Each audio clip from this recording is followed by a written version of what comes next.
Hi everyone, how's everyone doing? So if you're tuning in for the first time, my name's Marianne. I'm the owner and the counsellor at Marianne Hanson Counselling Service. And what I'm going to be talking about today is taken from this book, Banish Your Self-Esteem Thief.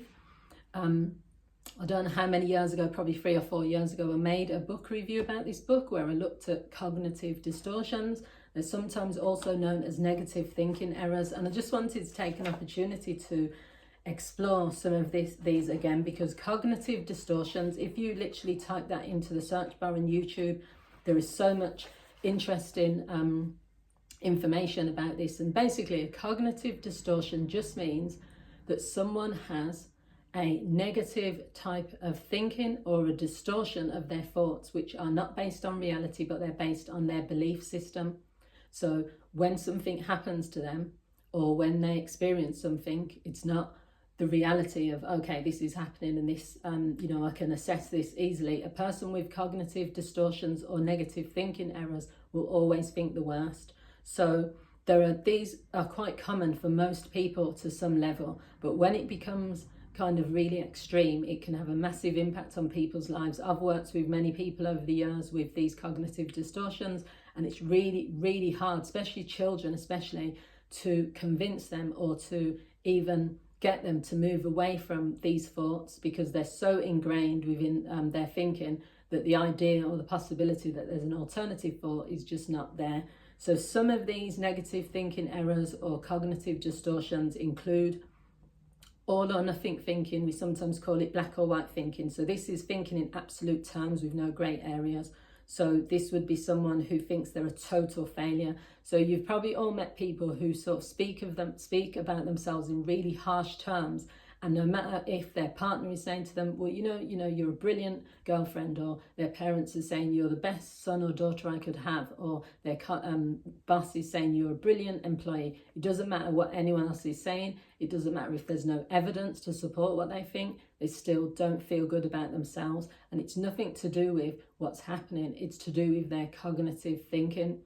Their belief is so ingrained within them. And the thing is, a lot of people, where counsellors or coaches, will work with just strategies. They'll say, well, do affirmations, or if you do this, if you write in your journal and stuff. But what you're not understanding, or some people are not understanding, is these beliefs are so ingrained within this person's psyche that you have to unlock that first. You have to talk about their childhood. You have to talk about when was the first time you felt like this. You have to talk about where's the evidence to support this. You have to unlock the foundation of it first. You can't just go in there with like the strategies. So another common negative thinking error is fortune telling. So making predictions that things will turn out badly. So someone might say, if I audition for this play or this competition, I will make too many mistakes and I definitely won't get picked. There's people I've worked with over the years that it also falls into perfectionism. There are many people that think, if I go for the interview and I don't get it completely right, then it's going to be the worst case of my life. So therefore, I'm just not going to go to the interview. Or some people won't even put the CV forward or put their application form in, because they'll think there's no way I'm going to get the job. So rather than me having the disappointment of not getting the job, I'll just not apply. And there's many people that operate in that same way. And in relationships, sometimes it's about fear of rejection. So it's like, I'm not going to say this to my partner because I'm so scared that they're going to reject me that I'd rather not say it.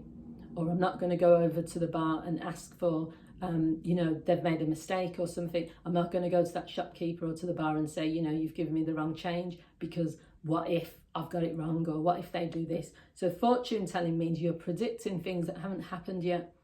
And this is a common thing within perfectionism. It's common within anxiety. It's common within a lot of people who are living their lives where they're not taking chances or risks because of fear of like getting it wrong. Catastrophizing, and also there's magnifying is also a massive common cognitive distortion or negative thinking error. This is where you jump to the worst case scenario.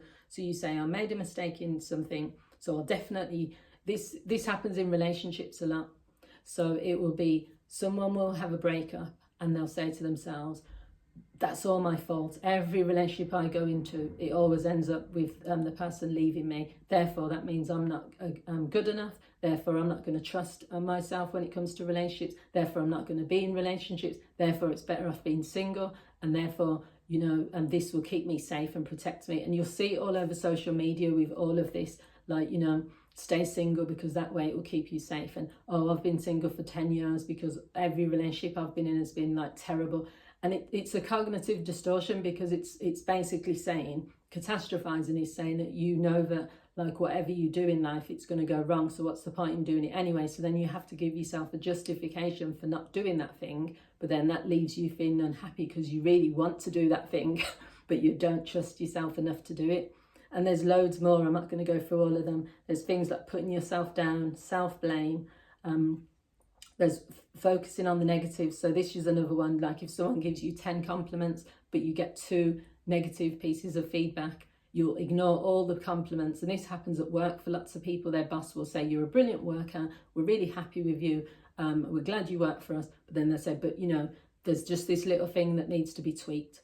All that person will do is catastrophize and just take on board the negative. One comment, it might be, telling them that you just need to step up on this, but have dismissed all the 10 things that they've been told. And that's the same in a relationship. And that's one of the reasons lots of people don't communicate with their partner, because they're worried that if they say, oh, everything's going well between us, but this is the one thing we need to work on, they're worried that the partner will just focus on that one thing. And sometimes the partner will just say, well, oh, our relationship is not working then because you're not happy with this, or you're not happy with that. They'll dismiss all of the positive things they've been told. So these negative thinking errors or cognitive distortions, if you don't get hold of them as a person, you can end up feeling, it can really impact on your life, because it will stop you from doing things.